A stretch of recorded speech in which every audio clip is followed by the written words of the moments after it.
2018 թվականից այսքով մենք նմանատիպ process-ների ականատես ենք լինում եւ անկեղծ ասած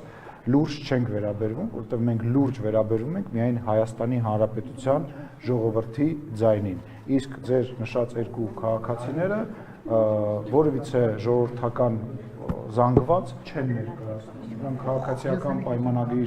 կուսակցության շնորհիվ քաղաքացիական պայմանագրի ղեկավարի շնորհիվ հայտնվել են ազգային ժողովում եւ այն մարդիկ, ովքեր որ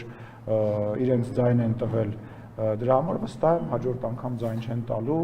եւ նման process-ին որևիցե ձևով չենք վերաբերվում, չենք քննարկում, մեկ-մեկ իրար ուղարկում ենք, ժպտում ենք, ասում ենք, որ Աղազարյանի եւ Ասլանյանի քաղաքական միությունը Էդմունին ծնեց որպես քաղաքական գործիչ եւ դրանով սահմանափակվում է մեր քննարկումը։ Ինչ նորություններ կան Փաշինյանը փոխարենն մեկ այլ տեխնացու այլ կերպ կվերաբերվեիք։ Եթե Աղազարյանն ու Ասլանյանը առաջարկեն։ Չէ, եթե գիտեք ինչ քաղաքացիական պայմանագիր խմբակցությունը, քաղաքացիական պայմանագիր կուսակցությունը ունի մեկ տեխնացու եւ այլ քննարկումներ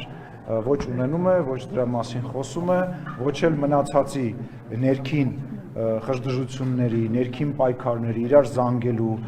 հեռախոսին չպատասխանելու, զանգի սպասելու հարցերին չի անդրադառնում եւ չի քննարկվում։